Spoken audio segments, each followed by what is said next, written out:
Hey everybody, my name is Chris Hybrids, and today we're going to learn how to make one of these guys so that the next time you feel like sneezing in public, you don't get all those crazy looks at you. Hang on just a second, let me take this guy off. There we go. Can you hear me better? Oh, that's much better in my opinion. So these masks are nice and simple. This pattern that I'm using comes from urbanthreads.com, and it's a nice free pattern that they have. And if you have your own embroidery machine and some minimal amount of materials, you can make your own as well. Today I'm going to walk you through each and every step for making your own mask. This pattern that I'm using today leverages an embroidery machine. If you don't have one, there are plenty of other patterns out there that just use a standard sewing machine, or there's even bandana patterns where you don't even need a sewing machine at all. But today, like I mentioned, we're going to make this pattern. It's a nice two-sided face mask. The inside I put a nice cotton fleece. On the outside it's just a normal quilter's type of cotton, 100% cotton. For the ears I have elastic. Makes it nice and quick and simple to put it on your head. And then when you need to take it off, instead of touching your face, which contaminates things, you can take it off via your ear loops. The pattern that we'll be using today comes in two different sizes. You have your adult size and you have your kid size. Of course, with your kid size, you get to have a lot of fun. This one is for my daughter. On the front, nice glittery butterflies, and on the back, unicorns and rainbows, because why not? And again, like we mentioned earlier, this pattern comes from urbanthreads.com. I'm going to show you my tips and tricks on how I can make these rather quickly. All it takes is setting up your workspace so that you have everything you need to mass produce these guys. The CDC recommends that you wear a face mask, and if you touch the front of it, it's now contaminated. So you need a decent number of these so that you either wear them throughout the day, or as you're going in and out of different public areas, you can take one off. Or if you're going to wear it the whole day, you need to be able to wash it. What I love about this pattern is it's got this nice seam, embroidered seam here, which keeps the fabric from fraying, so it should last a decent number of wash cycles. Before we get started, I want to walk you through my workstation. All right, what does it take to make some of these masks? Before we get into that, I just want to explain what these masks really are. Now, recently the CDC decided to recommend that the public use homemade masks if they don't have the NOSH or surgical masks available to them. Now, these don't block the virus, and the CDC knows that. But what it does do is, if we put it on, so if you sneeze, achoo! Or as you're talking, any of the germs that are coming out as you talk don't fly out to the world. Now, the other thing that this does is, as you're wearing these, it reminds people about social isolation. It reminds them that they need to keep their distance. It reminds them that they shouldn't be touching their own faces or their own eyes or nose or whatever. And so there's a lot of other benefits for wearing masks like this. So what does it take? What materials do you need to make them? Well, I want to start with some templates. So the design that I'm using comes from urbanthreads.com. When you download their file, it actually comes with 2 or 3 different files. One of the files is the file that the embroidery machine will use to embroider the pattern. And keep in mind, this whole pattern is in the hoop. So it's no, fiddling and bringing it to the sewing machine or anything like that. You complete the whole pattern inside the hoop itself. So that's really convenient. So you can imagine if you get an assembly line going and your embroidery machine is, pumping out some of these masks, you can then start donating them, because there are a lot of medical places, facilities that would like some of these masks, or you could share them with your neighbors. Now, one of the other files that the Urban Threads design has is a template. Now, I didn't have a viewer that allowed me to see that template in the correct manner, so I made my own. What I've done is I have 2 different cardstock. So these are nice and sturdy, so I can reuse them to make patterns pretty quickly. Now, I mentioned earlier that there's a kid's size and an adult size, and so I made templates for both. One of the stages that you have to do in making these is to form these pleats.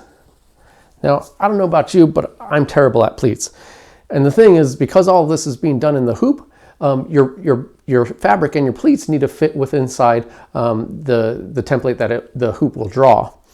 What I found when I first made the first couple was that I was having difficulty with the pleats being uniform and actually being small enough to fit within that pattern. So what I did is I created some pleat templates. These start off the same size as my cutting templates, but then I went ahead and pre-folded them. Again, this is cardstock, so it's really easy to reuse. And the nice thing here is, and I'll show it in detail later, but the nice thing here is you just clip your fabric onto this, fold it, iron right on top, and your pleats are done. It makes pleating really drop dead simple. The other thing that you need is some fabric. Now I have some pattern fabric here, and one of the recommendations from the CDC is to not use solid colors.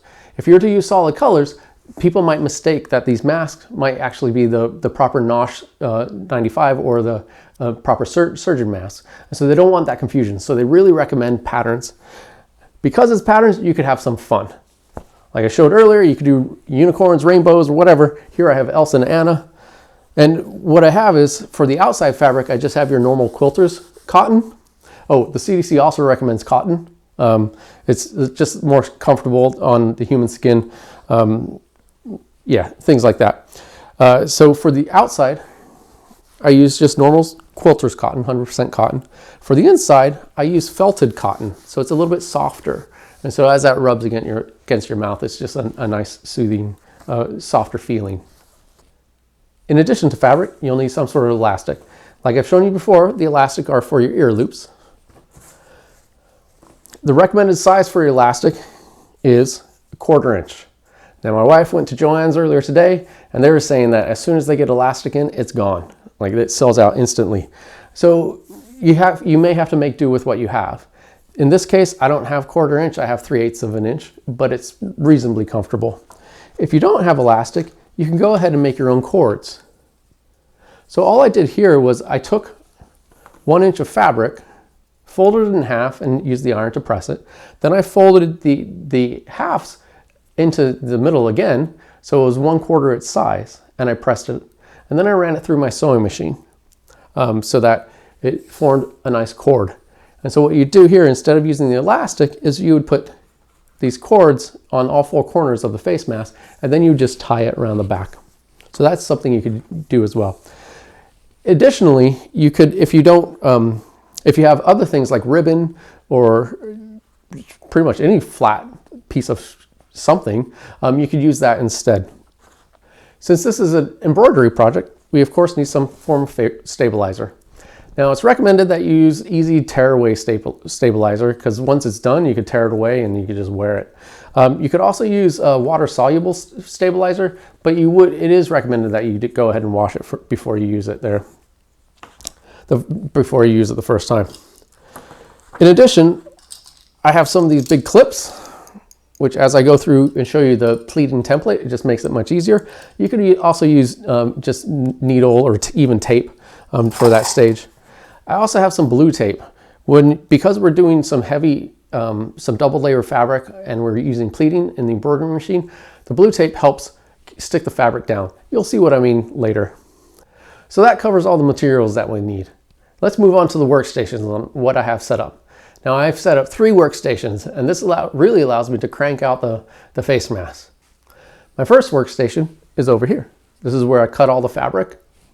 My second workstation is right here in the middle. This is my ironing workstation, so I have my iron, it's plugged in, and the ironing table, ironing board. Then over here is my embroidery station. Now this is my work from home workstation normally, but here I've just cleared enough space and put my embroidery machine on it. Now the nice thing here is they're all set to a similar height, so I'm just walking back and forth pretty fluidly. If you don't have a standing desk or whatever, just use whatever you have. It could be a kitchen table or anything like that. All right, and with that, let's go ahead and make our first face mask. All right, cutting station. For this pattern that I'm going to show you, I'm not going to use the child template. I'm going to instead use the adult template. Now, one of the nice things about using the template is that we can cut this fabric rather quickly. The other nice thing, just real quick, I wanted to show you is on this template, I've put an elastic band length. if you want, you could go ahead and cut 2 elastic bands right now. These will be used further in later steps.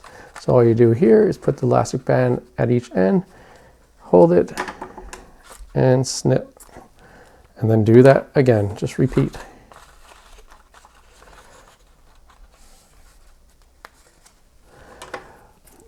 The nice thing about all of these is they don't have to be perfect. So we'll use those guys for later. All right, we don't need this pleat pattern yet, so let's go ahead and put that aside. So all I'm going to do here, I'm using a rotary cutter. I'm giving myself plenty of space. I'm just going to cut a rough cut for now.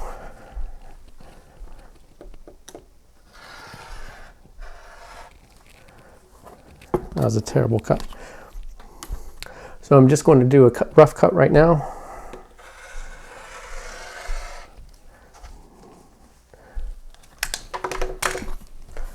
All right.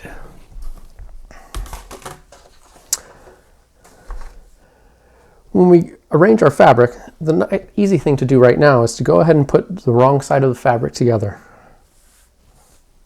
Okay, I'll go ahead and put my template on top. The nice thing is because we're using a template, I don't need to line up my pattern to a grid or anything like that. And again, it doesn't need to be perfect because with the in the hoop, the pattern that we'll be using, we'll end up cutting off a decent amount of this at a later stage. So we're just going to rotate and do this 4 more times.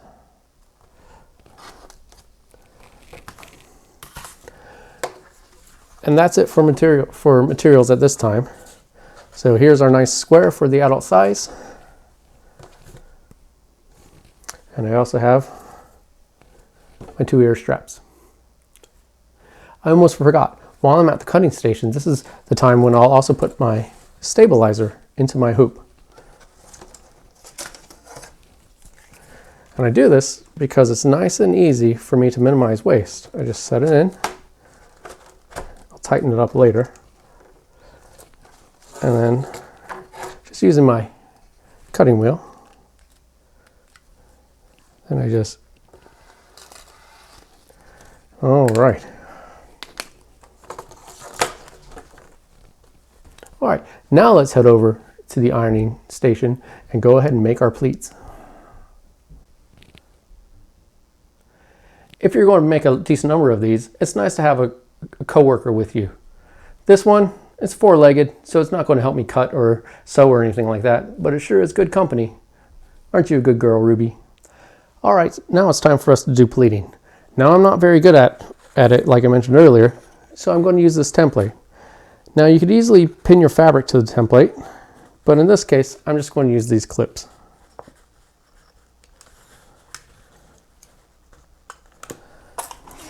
Now you need to make sure your iron is nice and hot, because once you have these folded in, you'll just iron right on top of the paper. And so all I'm doing here, go ahead and, before I start, I'll go ahead and clip the other side. Just makes it a bit easier.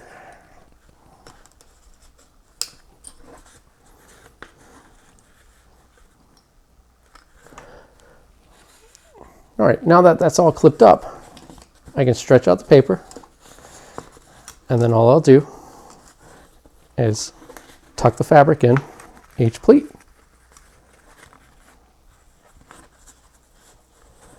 Just like so.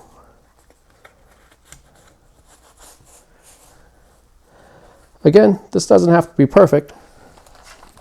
So why do we need pleats in the face mask? Well, in order to form a reasonably tight seal, you need the edges of the face mask to be smaller and the center to bulge out to match the curve of your chin. And so we do that just through some pleats. So you saw over here, one of my sides actually, ouch, that's hot, accidentally popped up. So now that's quickly ironed, what I can do is pull off the template, repleat, and then I'll do my final press.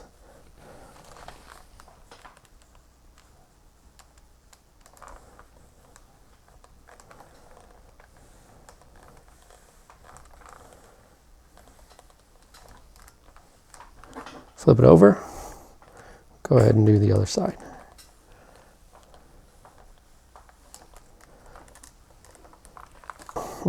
One more thing before I go.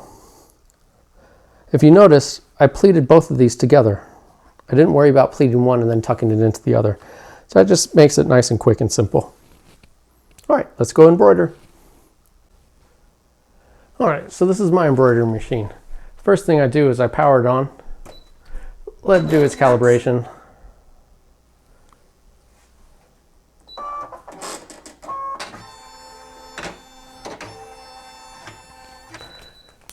And go ahead and insert the hoop.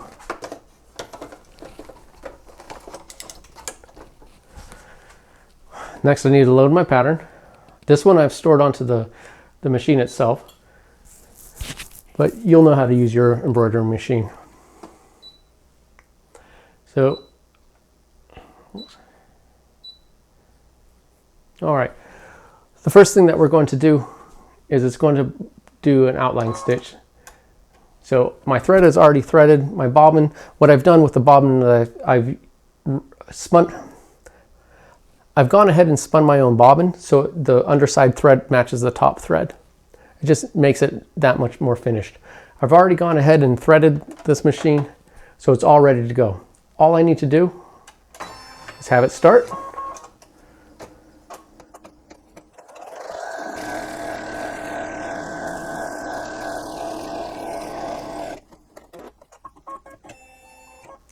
All right, this pattern's using different thread colors for the different stages. This first stage was to mark out the template for where I need to place the mask inside the hoop.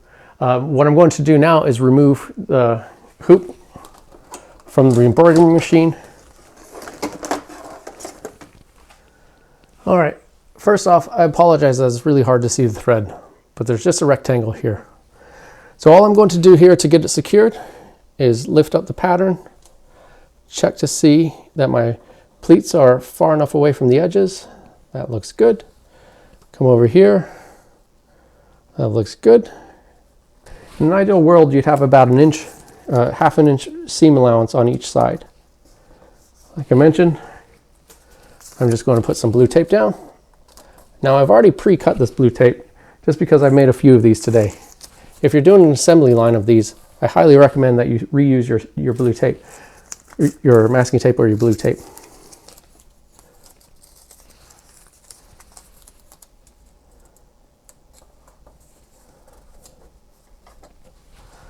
All right, that's it for this stage. Let's go back to the embroidery machine.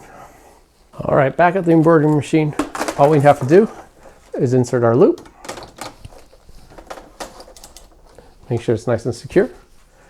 It's already moved on to the next thread. So then I just have it tack down the pleats, tack down the fabric now.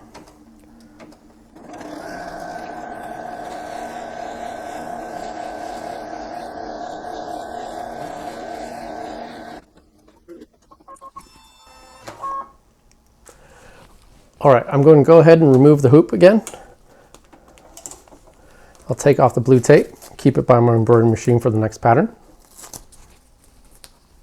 All right, so all we have to do now is cut off this extra fabric.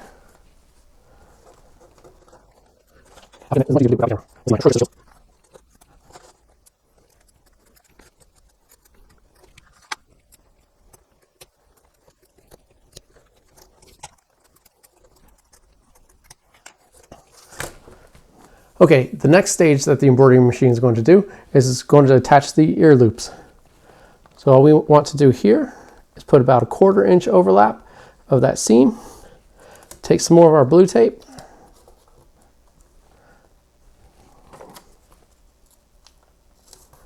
Now, what I found also with these plaits, and just with the elastic that I'm using, I also find putting blue tape on this side of it helps things out. Same thing for the other side.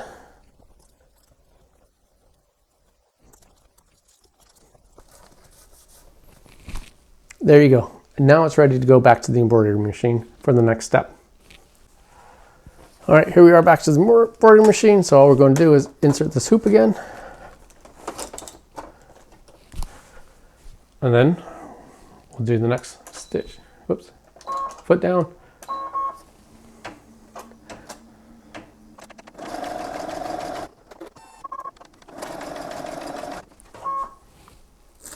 So all we need to do now is remove the tape. I'm going to leave a little bit here just to make sure the loop doesn't move.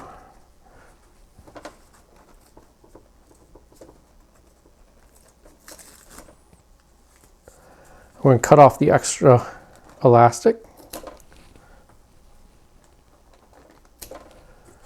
Do the same for the back. Now you could go ahead and remove this from the hoop for this stage, but I don't find that too necessary.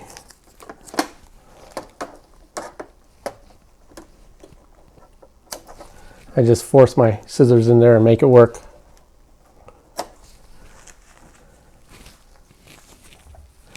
Blue tape attacked me. Put this blue tape back on.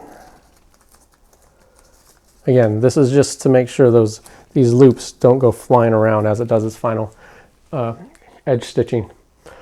All right, and with that, we're ready for the final step. Go ahead, put down the foot. There we go.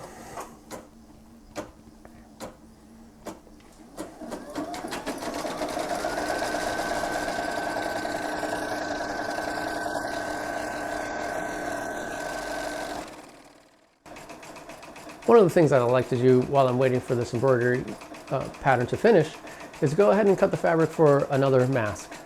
At the same time, I could hoop. If I have a second hoop, I could hoop that with interfacing. Just take advantage of this time to make your process more efficient.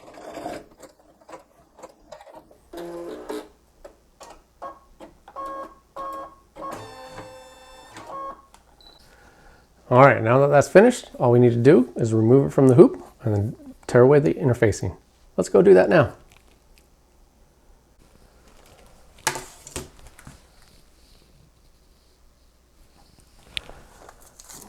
That's all I'm doing here. Nice thing about tear away interfacing, you just kind of push it.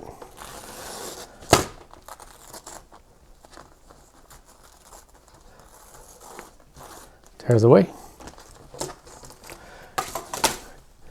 For the interfacing on the back, stabilizer, I mean, go ahead and just rip it as well.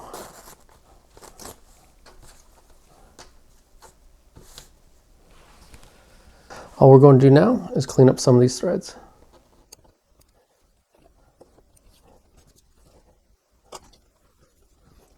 And there you have it, a nice finished face mask. All right, there we have it. Nice finished mask.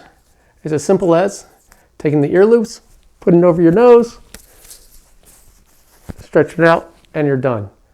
Again, this is a nice high quality seam, so it should last through many wash cycles.